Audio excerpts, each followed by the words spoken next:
नमस्कार दोस्तों, स्वागत है आप सभी का हाइपर स्टडी यूट्यूब चैनल पर। आज हम लेजेंडरी पोलोमिल के बारे में डिस्कस करेंगे। और हाँ, अगर आपने बेसल फंक्शन वाली वीडियोस जो कि मैंने बेसल फंक्शन को कंप्लीट करा दिया है, अगर आपने वो वीडियो नहीं देखी है तो आप प्लेलिस्ट में जाके बेसल फंक्शन की जो सभी वीडियोस है वो देख सकते हैं। और अगर अभी तक आपने अगर चैनल को सब्सक्राइब नहीं किया है तो चैनल को सब्सक्राइब कर लें ताकि आपको लेटेस्ट अपडेट प्राप्त होता रहे, और साथ में बेल नोटिफिकेशन को भी प्रेस कर लें जिससे कि आपका कोई भी नोटिफिकेशन आप तक आसानी से पहुंच जाए।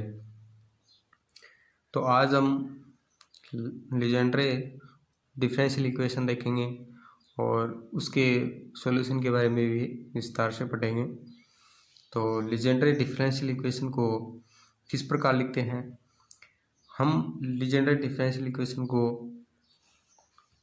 इस प्रकार की इक्वेशन के रूप में लिखते हैं: 1 minus x square d square y upon d x square minus 2x d y upon d x plus n plus 1 y is equal to 0।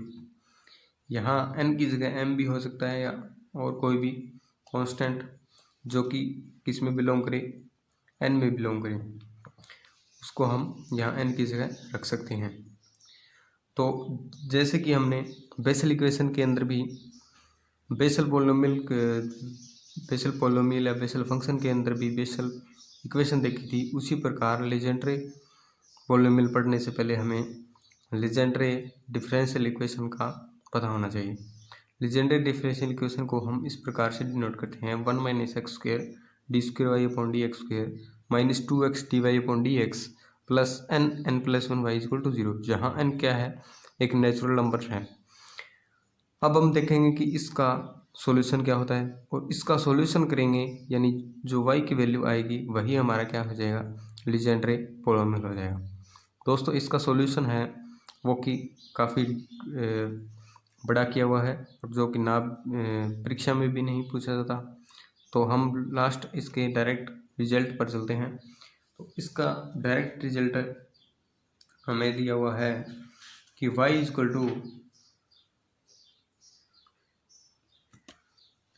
To हमारे पास आता है summation r equal to 0 to n/2। ठीक है, इस प्रकार r इक्वल टू कहाँ से r equal to 0 to n/2 तक चलता है। और यहाँ -1 की power r 2n minus 2r का फैक्टोरियल अपॉन r फैक्टोरियल 2 की पावर n माइनस 2r का फैक्टोरियल n माइनस r का फैक्टोरियल, और यहाँ चलता है x की पावर n माइनस 2r। ठीक है, यानी y equal to r equal to 0 to n/2 -1 की पावर r, यानी इस प्रकार की अगर हम समेशन को खोल दें तो अल्टरनेटिव सीरीज चलती है, यानी एक बार प्लस एक बार माइनस, इस प्रकार चलती है। तो -1 की power r upon r factorial n minus 2r का फैक्टोरियल r फैक्टोरियल 2 की पावर n माइनस 2r का factorial n minus r factorial और s की पावर n माइनस 2r, जहाँ n क्या है? n/2। ये जो मैंने लिखा है वो क्या है? n/2 होगा कब? If n is even. ठीक है, और ये n-1 अपॉन 2 होगा कब? जब n क्या हो? ओड हो। ठीक है, इस प्रकार हम n/2 को लिखेंगे अपने। अगर n अगर सम आ जाए तो n/2, अगर n विषम आ जाए तो n-1/2 से लिखेंगे। ठीक है, तो y को हम p(nx) भी लिख सकते हैं, तो इसे हम p(nx) या y इसका सॉल्यूशन होता है, उसको हम लिख सकते हैं। इसे हम लीजेंड्रे पोलोमियल कहते हैं। ठीक है, लीजेंड्रे पोलोमियल का अगर हमें लिखना आ जाए तो हम क्या लिखेंगे, summation r equal to 0 to n by 2 minus 1 की power r upon r factorial 2n minus 2r का फैक्टोरियल 2 की पावर n माइनस 2r का फैक्टोरियल n माइनस r का फैक्टोरियल x की पावर n माइनस 2r। और उधर बता देंगे कि n बाई 2 क्या है, n बाई टू ही होगा जब n इक्वल टू 1 और n माइनस 1 बाई 2 होगा जब n इक्वल टू विषम आ जाए। अब हम इसका जनरेटिंग फंक्शन के बारे में पढ़ेंगे। तो generating function of Legendre polynomial,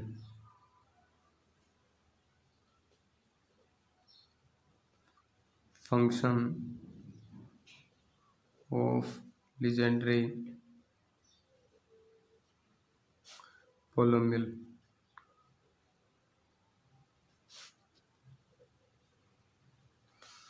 जिस प्रकार हमने बेसल फंक्शन के जनरेटिंग फंक्शन के बारे में डिस्कस किया था, उसी प्रकार लीजेंड्रे पॉलिनोमियल भी हम जनरेटिंग फंक्शन के बारे में डिस्कस करेंगे।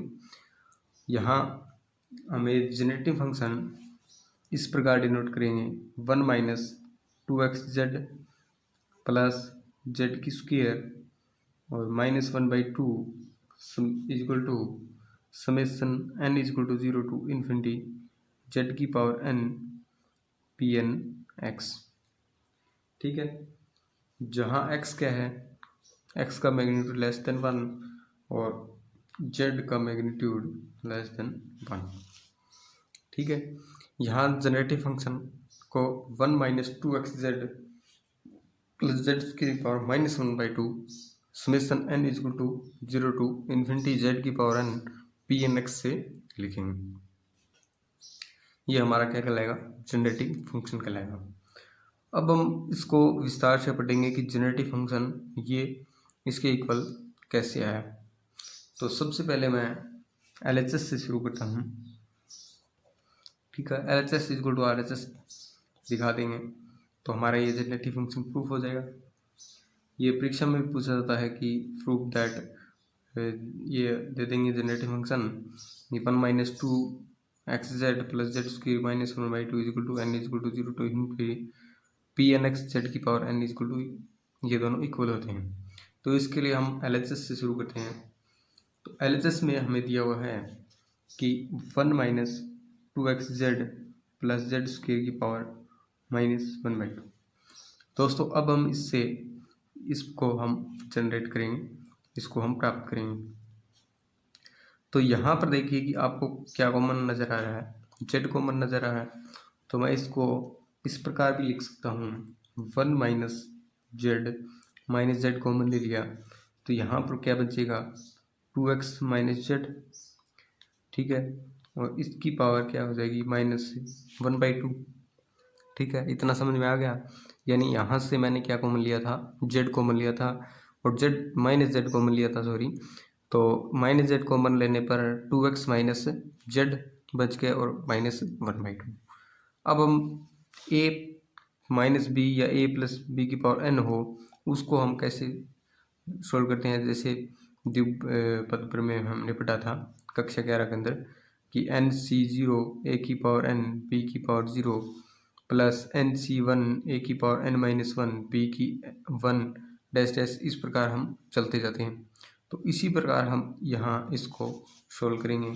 तो यहाँ इसको सोल्व करने के बाद हम क्या प्राप्त करते हैं, फर्स्ट टर्म 1, फिर ये घात जो n है इसको हम nc0 को 1 भी लिखते हैं, a की पावर nc1 को हम 1 n लिखते हैं, तो a की पावर n माइनस 1 b की पावर 1 हो जाएगी। इस प्रकार हम इसको अगर सोल्व करें तो यहाँ पर प्राप्त हो जाएगा -1 और -1 by 2 Z 2x minus Z, इसकी पावर कितनी 1 रह जाएगी और इसकी पावर n -1 बाई 2 -1 हो जाएगी। तो 1 की पावर कितनी भी हो 1 ही रहेगा। और नेक्स्ट टर्म के अंदर यहाँ क्या हो जाएगा, यहाँ देखो nc2 होगा तो nc2 की वैल्यू क्या आ जाएगी, nc2 की वैल्यू आती है, nc2 की वैल्यू n माइनस 1 बटे 2 फैक्टर। ठीक है, इस प्रकार हम nc2 को लिखते हैं। तो यहाँ हमारा n क्या है, -1 बाई 2 तो -1/2 C2 को हम क्या लिख देंगे, -1/2 -1 डिवाइडेड बाई 2, या हम इसको -1/2 यहाँ हो गया -3/2 अपॉन 2, तो इसको हम 1/2 3/4 भी लिख सकते हैं। तो यहाँ क्या लिखा गया है नेक्स्ट टर्म के अंदर 1/2 3/4, और यहाँ अब इसकी z 2x माइनस जेड की पावर यहाँ 1 थी, यहाँ तो कितनी हो जाएगी 2 हो जाएगी, यानी z की स्क्वायर 2x माइनस जेड की स्क्वायर हो जाएगी, प्लस डैश डैश आगे वाले टर्म में इस प्रकार चलता जाएगा।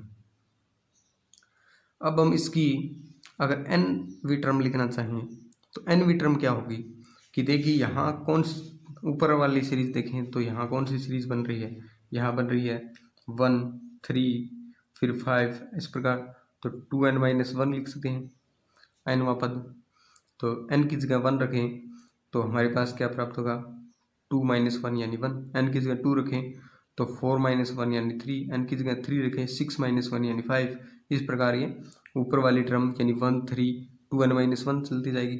अगर nवीं टर्म लिखना चाहें तो हम, तो यहाँ nवीं टर्म क्या आ जाएगी 1 3 5 डैश डैश 2n-1 अपॉन नीचे वाली टर्म क्या है 2 4 इस प्रकार है।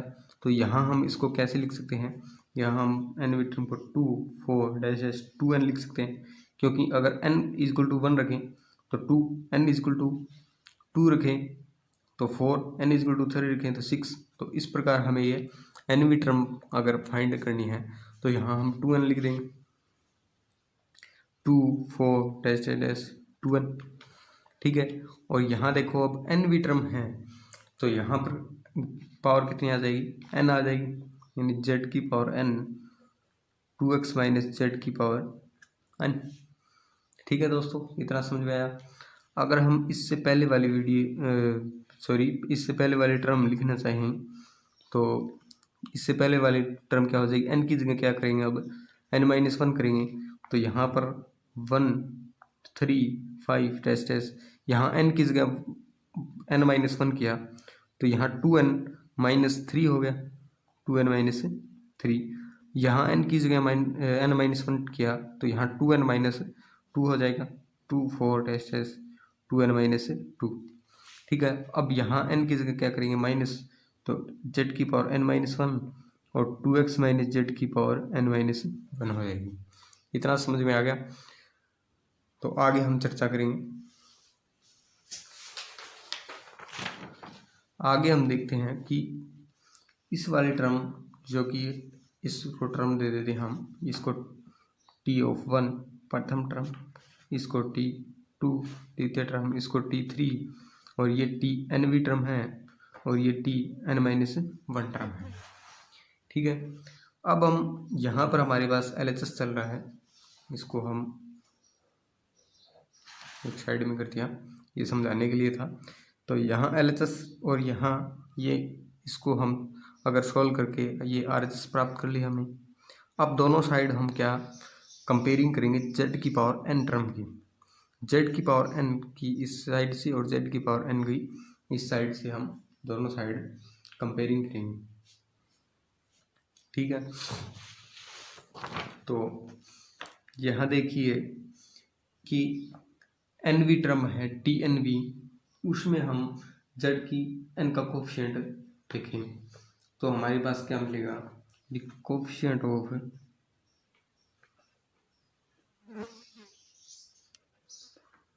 z की पावर इन टर्म tn, ठीक है। यानी tn के अंदर zवीं टर्म z की पावर n का हम कोफिशिएंट देखेंगे, और इसको इक्वेशन 1 लेट कर दिया इन इक्वेशन 1। तो अब देखिए कि यहाँ z की पावर n का टर्म क्या होगा। अब यहाँ पर थोड़ा समझना पड़ेगा, यहाँ देखो z की पावर n है और 2x माइनस जेड की पावर n है। अगर हम इसको a माइनस बी की पावर n के रूप में खोलें तो हमारे पास क्या प्राप्त हो जाएगा, यानी z की power n 2x minus Z की पावर n को हम कैसे लिख सकते हैं? इसको हम जेड की पावर n 2x की पावर n और फिर माइनस 2x की power n minus 1 dot Z dash dash dash इस प्रकार आगे लिखते जाएंगे। यानी a माइनस बी की पावर n हो तो a की पावर n माइनस a की पावर n माइनस 1 b, फिर अगली वाली टर्म a की पावर n माइनस 2 b की स्क्वायर, अगली वाली टर्म a की पावर n माइनस 3 b की क्यूब, इस प्रकार हम लिखते जाते हैं। अब हमें क्या मेन मकसद हमारा क्या है? z की पावर n का कोफिशिएंट निकालना। तो यहाँ z की पावर n का कोफिशिएंट क्या है? फर्स्ट टर्म के अंदर 2x की पावर n हो जाएगा। यहाँ z की पावर n का टर्म क्या हो जाएगा? यहाँ z की पावर n प्लस 1 हो जाएगी, जो कि z की पावर n प्लस 1 का टर्म हमें नहीं लेना है। अगले वाले टर्म के अंदर z स्क्वायर होगा, तो z स्क्वायर और z की पावर n का हम मल्टीप्लाई करेंगे z की पावर n प्लस 2, यानी z की पावर n प्लस 2 का भी हमें कोफिशिएंट नहीं लेना। यानी यहाँ पर सिर्फ क्या z की पावर n का एक ही टर्म है, जो कि फर्स्ट टर्म यानी 2x की पावर n, जो कि z की पावर n का कोफिशिएंट है। तो यहाँ हम और z की यहाँ z इससे हमें क्या प्राप्त हुआ? 2x की पावर n प्राप्त हुआ, z की पावर n का कोफिशिएंट। और ये जो टर्म है पहले वाली, ये सेम टू सेम रहेगी। यानी यहाँ द कोफिशिएंट ऑफ z की power in term of tn हमें क्या प्राप्त हो जाएगा? 1 3 5 डैश डैश, और यहाँ प्राप्त हो जाएगा 2n minus 1 upon 2 4 dash dash 2n, और यहाँ पर 2x की पावर n प्राप्त हो जाएगा। इतनी बात समझ में आ गई। अब देखिए इसे हम 1 3 5 dash dash 2n minus 1 upon, अगर नीचे वाले टर्म से 2 हम कॉमन लेना चाहिए, इसमें से 2 कॉमन आए, इसमें 2 कॉमन आए, डैश डैश n पद हो उनमें से 2 कॉमन आए, तो 2 की पावर n कॉमन आ गई। और यहाँ क्या बच गया? 1 2 डैश डैश n बच गया। और यहाँ पर 2 की पावर n x की पावर n लिख सकते हैं। अब देखिए कि ये 2 की पावर n, ये 2 की पावर n कैंसिल हो जाएगा। हमारे पास फाइनली क्या बन जाएगा? हमारे पास बचेगा 1 3 5 dash dash 2n minus 1 upon, यहाँ पर देखिए 1 2 3 डैश डैश n तक चल रहा है, तो n फैक्टोरियल लिख सकता हूँ। तो यहाँ n फैक्टोरियल लिख दिया इसकी जगह, यानी 1 2 3 डैश n तक चला, तो यहाँ n फैक्टोरियल लिख दिया, और यहाँ x की पावर n। यानी फाइनली हमें जो nवी टर्म है tnv, उसके अंदर z की पावर n का कोफिशिएंट हमें प्राप्त किया। कैसे प्राप्त किया? कि यहाँ z की पावर n है और यहाँ वो a माइनस बी की पावर n का फॉर्मूला खोल के, और फिर यहाँ z की पावर n का जो हमें कोफिशिएंट मिला वो क्या मिला था? 2x की पावर n मिला था। ये 2x की पावर n मिला था। इसको हम 2 सभी से जो हर में है हमारे पास, यहाँ से 2 कॉमन लिया, तो 2 की पावर 1 1 1 1 कितनी बार है? n बार है, तो 2 की पावर n कॉमन आ गई। और यहाँ 2 की पावर n से 2 की पावर n कैंसिल होगा, तो लास्ट हमें फाइनली टर्म ये प्राप्त हुई। यानी nवी टर्म से हम z की पावर n का कोफिशिएंट ये लिख सकते हैं। इसी प्रकार हम n माइनस 1वीं टर्म ये है, उसमें से भी z की पावर n का कोफिशिएंट अगर फाइंड आउट करें तो हमें क्या प्राप्त होगा? दोस्तों आप भूल ना जाए कि हम क्या कर रहे हैं। हम कर रहे हैं कि जनरेटिव फंक्शन का फंक्शन ऑफ लेगोरी पॉलिनोमियल का जनरेटिव फंक्शन हम प्रूफ कर रहे हैं, जो कि हम LHS लेके चले थे और हमने यहाँ तक nवी टर्म बना ली थी। और अब इसके बाद हमने nवी टर्म के अंदर z की पावर n का कोफिशिएंट की कंपेयरिंग की है। अब हम करेंगे n माइनस 1वीं टर्म के अंदर z की पावर n का कोफिशिएंट। क्योंकि ये डेरिवेशन थोड़ा बड़ा है तो आपको थोड़ा ध्यानपूर्वक समझना पड़ेगा। दूसरा हम करेंगे कि द कोफिशिएंट ऑफ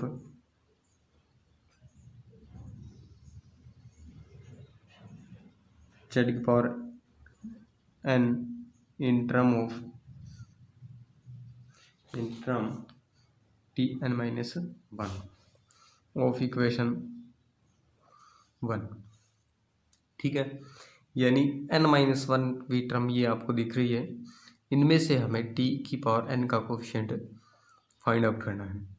तो सबसे पहले हम मैं आपको थोड़ा समझा देता हूँ कि एक बार ये वाली टर्म है 1 3 5 2n-3 2 4 और 2n-2 तक, ये मैं एक बार छोड़ रहा हूँ। मैं सिर्फ ये आपको समझा रहा हूँ कि z की पावर n-1 और 2x की पावर 2x माइनस z की पावर हमारे पास n-1 हो जाएगी। ठीक है, इसमें हम कैसे फाइंड आउट करेंगे z की पावर n का कोफिशिएंट। देखो यहाँ हम a माइनस बी की पावर n का फॉर्मूला लगाएंगे z की पावर n-1। यहाँ पर a माइनस बी की पावर n हो तो a की पावर n यानी 2x की पावर क्या हो जाएगी n-1 हो जाएगी। फिर क्या आ जाएगी प्लस nc1 यानी n-1 c1 और 2x की पावर एक कम हो जाएगी, यहाँ पर n-1 से एक कम हुई तो n-2 और b की पावर एक बढ़ जाएगी यानी माइनस z की पावर एक हो जाएगी। इसी प्रकार n-1 c2 और 2x की पावर n-3 और माइनस z की स्क्वायर। ठीक है, डैश डैश आगे वाली टर्म भी चलती रहेगी जो कि आगे हम नहीं पढ़ेंगे क्योंकि हमारा इतने तक हमें समझ में आ जाएगा। अब देखिए यहाँ हमें z की पावर n का कोफिशिएंट दिखाना है, तो यहाँ पर तो कोई z का टर्म नहीं है, तो यहाँ इससे मल्टीप्लाई करेंगे तो यहाँ तो सिर्फ क्या आ जाएगी z की पावर n ही टर्म आएगी जो कि हमें नहीं लेनी। यहाँ पर देखिए कि यहाँ z की पावर 1 है और यहाँ पर z की n-1 है। अगर हम इसको मल्टीप्लाई करें तो घात क्या हो जाएगी, जुड़ जाएगी और यहाँ पर z की पावर n आ जाएगी। इसी प्रकार हम z स्क्वायर को इससे मल्टीप्लाई करेंगे तो z की n+1 बन जाएगी जो कि हमें नहीं लेनी। इसी प्रकार अगली वाली टर्म को भी हम नेगलेक्ट कर देंगे क्योंकि हमें सिर्फ क्या चाहिए z की पावर n का कोफिशिएंट। तो यहाँ से z की पावर n का कोफिशिएंट क्या आ जाएगा n-1 c1 और यहाँ 2x की पावर n-2 और z की पावर यहाँ पर देखिए -1 की पावर z है तो माइनस मैंने आगे निकाल दिया और यहाँ पर z की पावर क्या बन जाएगी n बन जाएगी क्योंकि 1 तो ये है और n-1 ही है तो इसको दोनों को मल्टीप्लाई करेंगे तो z की पावर n बन जाएगी। ठीक है, यानी हमारी जो सेकंड टर्म थी tn-1 सेकंड नहीं tn-1 टर्म थी उसमें से हमने ये तो एक बार छोड़ दिया था। हमने क्या सॉल्व किया था z की power n-1 2x minus z की पावर n-1 सोल्व की थी। यहाँ से हमें z की पावर n का कोफिशिएंट क्या बना n-1 c1 2x की पावर n-1। इसको हम आगे भी सॉल्व कर दें तो n-1 c1 की वैल्यू क्या होती है n-1 ही होती है तो माइनस का n-1 और 2x की पावर n-2 लिख सकते हैं। तो हम अगर सेकंड n-1 टर्म का पूरा जो टोटल कोफिशिएंट निकालना चाहिए z की पावर n का तो हम क्या लिख सकते हैं, यहाँ हम लिख सकते हैं द कोफिशिएंट ऑफ z की power n in term of tn-1। क्या प्राप्त हो जाएगा हमारे पास, देखिए कि यहाँ हमारे tn-1 टर्म में कोफिशिएंट था 1 3 5 dash dash 2n-3 upon 2 4 dash dash 2n-2 तक था। ठीक है, और यहाँ पर ये भी मल्टीप्लाई में ही है तो ये जो कोफिशिएंट है हमने जो अलग लेके सोल्व किया है z की पावर n का तो ये भी इससे मल्टीप्लाई होगा। तो यहाँ मैंने माइनस लिख दिया n-1 2 की पावर n-2 x की पावर n-2 z की पावर n नहीं होगा क्योंकि हमें z की पावर n का कोफिशिएंट लेना है न कि z की पावर n को साथ में रखना है।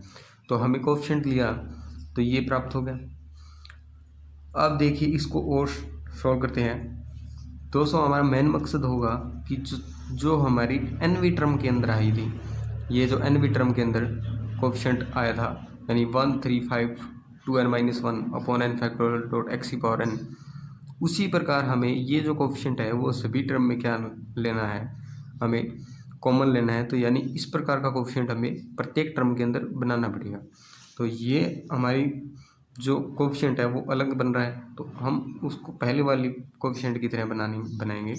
तो इसके लिए यहाँ हम 1 3 5 डैश 2n-3 और यहाँ 2n-1 से मल्टीप्लाई कर दिया और यहाँ 2 4 डैश 2n-2 और यहाँ क्या कर दिया, यहाँ n से मल्टीप्लाई कर दिया। तो हमें यहाँ अगर मल्टीप्लाई किया है तो यहाँ n से मल्टीप्लाई करना पड़ेगा ऊपर और यहाँ नीचे हमें 2n-1 से भाग देना पड़ेगा। और अब देखिए हमारे पास क्या बचा हुआ है, n-1 बचा हुआ है, 2 की पावर n-2 बची हुई है और x की पावर n-2 बची हुई है। ये आपको समझ में आएगा क्योंकि मैंने 2n-1 से डिवाइड और मल्टीप्लाई कर दिया और n से भी डिवाइड और मल्टीप्लाई कर दिया, ये समझ लो आप। तो ये जो टर्म है मैंने सेम टू सेम रख दी। अब देखिए कि यहाँ ये जो माइनस चल रहा है, यहाँ हम क्या लिख सकते हैं, 1 3 5 डैश 2n-1 लिख सकते हैं। और यहाँ हम क्या लिख सकते हैं, 2 कॉमन लिया सभी में से, तो 2 की पावर यहाँ कितनी आई 1, यहाँ से 1 कितनी टर्म है ये, यहाँ पर 2 नहीं है, ये n-1 टर्म तक है। तो 2 की पावर यहाँ n-1 प्राप्त हुई हमें, क्योंकि n-1 टर्म तक ही 2 2 2 2 ये मल्टीप्लाई हो रहा है, nवीं टर्म में 2 नहीं है, तो 2 की पावर n-1 आया। अब हम इसको कैसे लिख सकते हैं, 1 2 3 डैश n तक लिख सकते हैं। और ये हमारे पास n प्राप्त हो गया, यहाँ 2 की पावर n-2 और यहाँ n-1 x की पावर n-2 प्राप्त हो गया। अब हम इसको और सिंप्लीफाई करें तो हमारे पास 2 की पावर n-1 है और ये 2 की पावर n-2 है, तो यहाँ पर ये जो कैंसिल होगी तो हमारे पास 2 की पावर -1 बचेगी। तो हम इसके 1 3 5 डैश 2n-1 अपॉन यहाँ पर हम 1 2 3 डैश n को n फैक्टोरियल लिख सकते हैं और यहाँ n अपॉन ये देखो 2 की पावर -1 बची, वो मैंने यहाँ ऐसे लगा दी, n/2 कर दिया और यहाँ n-1 प्राप्त हुआ हमें।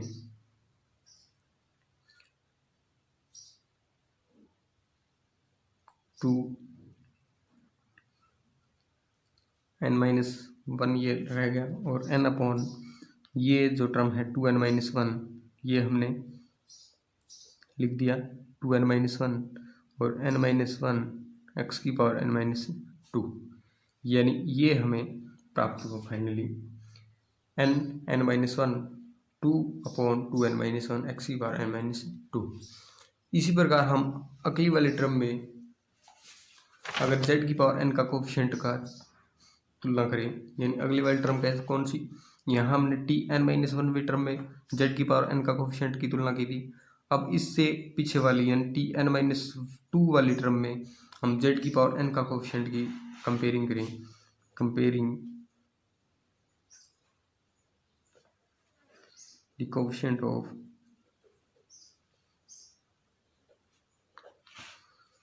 z की power n in term of tn-2, यानी tn-2 टर्म में अगर हम इसी प्रकार कंपेयरिंग करें तो हमें क्या प्राप्त होगा कि देखिए कि अगर हम nवीं टर्म में हमने कंपेयर किया तो हमें क्या प्राप्त हुआ था, हमें प्राप्त हुआ था 1 3 5 2n-1 n फैक्टोरियल x की पावर n-1वीं टर्म में हमने कंपेयर किया तो हमें प्राप्त हुआ 1 3 5 2n-1 n factorial n-1 upon 2n-1 z x की पावर n-2। इसी प्रकार हम n-2वीं टर्म में डायरेक्टली लिख सकते हैं कि हमें क्या प्राप्त होगा, हमें प्राप्त होगा 1 3 5 डैश 2n-1 और n फैक्टोरियल ये तो हम बना ही लेंगे। अब देखिए कि n-1वीं टर्म में n तक चला तो हम n-2वीं टर्म में कहाँ तक चलेगा, n-2वीं टर्म में n-4 तक चलेगा। देखिए n-1 n-2 n-3 तक चलेगा, क्योंकि 1 टर्म में n का नहीं आया था, 2 टर्म में हमारे पास n-1 भी टर्म में हमारे पास 2 आ गए, n-1, तो इसी प्रकार Tn-2 में 2 और आ जाएंगे, यानी n-2 n-3 और आ जाएंगे। अपॉन में क्या प्राप्त होगा हमें 2 4 2n-1 और 2n-3, इस प्रकार हमें प्राप्त हो जाएंगे। और x की पावर क्या प्राप्त हो जाएगी n-4 प्राप्त हो जाएगी। ठीक है, तो इन सभी में अगर हम इसको हम लिखना चाहिए जोड़ के रूप योग के रूप में, क्योंकि यहाँ भी प्रथम टर्म में n का टर्म, द्वितीय में n का टर्म, डैश इसी प्रकार हम सभी में Tn-1 में n का टर्म और Tn में z की पावर n का टर्म, इन सभी का क्या है बीच में योग दिया हुआ है। तो इन सभी टर्मों को हम अगर योग के रूप में लिखें तो ये जो टर्म है ये हमारे कोफिशिएंट है, ये तो कॉमन आ जाएगा। तो हम इस प्रकार लिख सकते हैं 1 3 5 2n-1 अपॉन n फैक्टोरियल, और फिर हमें प्राप्त होगा x की पावर n। ठीक है, जो nवीं टर्म में हमने फाइंड आउट किया था, देखो कि यहाँ हमने nवीं टर्म में Tnवीं टर्म में ये प्राप्त किया था, तो यहाँ से ये कॉमन आ गया और x की पावर n बच गया, और Tn-1वीं टर्म में ये कॉमन आ जाएगा और ये बन जाएगा, यानी यहाँ पर माइनस भी है। तो सेकंड टर्म में हम माइनस n-1 2n-1 और x की पावर n-2 लिख सकते हैं, प्लस इसी प्रकार नेक्स्ट टर्म में हम लिखना चाहें तो हमने अभी प्राप्त किया है वो ये Tn-2वीं टर्म में ये तो कॉमन आ जाएगा और हमारे पास ये बचेगा, तो हम इसको n-1 n-2 n-3 upon 2 4 2n-1 2n-3 लिख सकते हैं, डॉट x की पावर n-4 आ जाएगा, प्लस डैश डैश, इस प्रकार हमें अगले वाले टर्म में चलता जाएगा। तो यहाँ हम देखते हैं कि ये हमारे पास क्या प्राप्त हो रहा है, ये हमारे पास जो हमने पहले देखा था Pnx, ये Pnx is equal to y r is equal to 0 to n-2 x की power r upon r factorial 2n-2 r का फैक्टोरियल 2 की power n n-2 r factorial n-r का फैक्टोरियल x की पावर 2n-2 r। अगर हम n की जगह 1 2 सॉरी r की जगह 1 2 ये रखें तो हमें जो एक्सपेंशन प्राप्त होगी वो इसी फॉर्म की प्राप्त होगी। इसी प्रकार हम इसको लिख सकते हैं, जैसे मैं आपको बता दूं r की जगह अगर 0 रखें तो यहाँ 0 आ जाएगी, यानी x की पावर n आ जाएगी। r की जगह 1 रखें तो x की पावर n-2 आ जाएगी। r की जगह 2 रखें तो हमारे पास n-4 आ जाएगा। तो इसी प्रकार हमें देखो x की पावर n, x की पावर n-2, x की पावर n-4, आगे वाले टर्म x की पावर n-6, इस प्रकार हमें फाइंड आउट होता रहेगा। तो इस प्रकार हम इसको क्या लिख सकते हैं, इसको हमने Pnx लिखा तो ये जो एक्सपेंशन थी इसको विस्तार रूप में लिख दिया, तो इसको भी हम क्या लिख सकते हैं Pnx के रूप में लिख सकते हैं।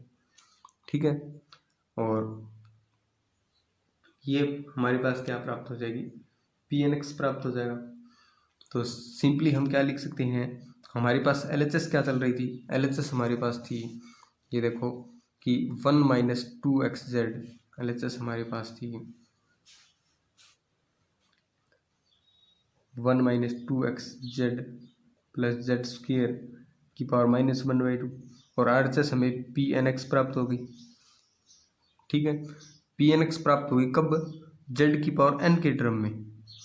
ठीक है, यानी z की पावर n का कोफिशिएंट की तुलना की थी, तो z की पावर n का यहाँ हम कोफिशिएंट की तुलना करें तो यहाँ हमें कि Pnx z की पावर n प्राप्त होगी। इसी प्रकार अगर हम z की पावर n-1वीं टर्म का अगर कोफिशिएंट तुलना करें, z की पावर n-2 में करें, और या फिर z की पावर 1 का करें, z की पावर 2 का करें, तो हम इस प्रकार लिख सकते हैं इसको कि z की पावर n का किया तो Pnx आया, z की पावर अगर n-1 का करेंगे तो Pn-1 आ जाएगा यहाँ, और z की पावर 1 का करेंगे तो P1 आ जाएगा z की पावर 2 का करेंगे तो P2x आ जाएगा। इसी प्रकार हम इसको समेशन के रूप में लिख सकते हैं, यानी 1 प्लस जेड की पावर 0 का किया तो 1 आ जाएगा, जेड की पावर 1 का किया तो यहाँ हमने देखा था, ये देखो कि जेड की पावर 0 का किया तो 1 आ गया, जेड की पावर 1 का तुलना करेंगे तो यहाँ क्या आ जाएगा हमारे पास 1/2 जेड की P1 आ जाएगा, जो भी आएगा, जैसे P1 आ गया P1x, जेड की पावर 2 का कोफिशिएंट हम तुलना करेंगे तो P2x जेड की पावर 2 डैश डैश डैश। इसी प्रकार जेड की पावर n का करें तो Pnx जेड की पावर n, ठीक है। और इस प्रकार आगे चलता रहेगा, यानी 1 P1x P2 Z square Pn Z की पावर, जिस पर का कोफिशिएंट की हम तुलना करेंगे वही हमारे पास प्राप्त हो जाएगा। जैसे हमने जेड की पावर n का कोफिशिएंट की तुलना की थी तो हमारे पास Pnx प्राप्त हुआ, अगर हम जेड की पावर 1 का कोफिशिएंट की तुलना करेंगे तो यहाँ P1 प्राप्त होगा हमें, अगर जेड की 2 का कोफिशिएंट की तुलना करेंगे तो यहाँ P2x प्राप्त होगा, ठीक है। इन सभी को हमने क्या लिख दिया, एक समेशन के रूप में लिख दिया, और ये जो समेशन है वो किसके बराबर होगा, LHS के इक्वल होगा। तो यह हम इसको ऐसे भी लिख सकते हैं, समेशन यहाँ n = 0 टू इन्फिनिटी तक जितने भी हम पावर के n की पावर जेड की पावर n जेड की पावर n+1 जितना भी हम तुलना करेंगे उसी प्रकार हमारा Pn+1 Pn+2 dash dash n infinity तक आता जाएगा। तो हम इसे समेशन के रूप में Pnx जेड की पावर n लिख सकते हैं, जहाँ n क्या आ जाएगा 0 टू इन्फिनिटी तक जाएगा। तो यही हमारे पास क्या था, इसका जनरेटिंग फंक्शन था।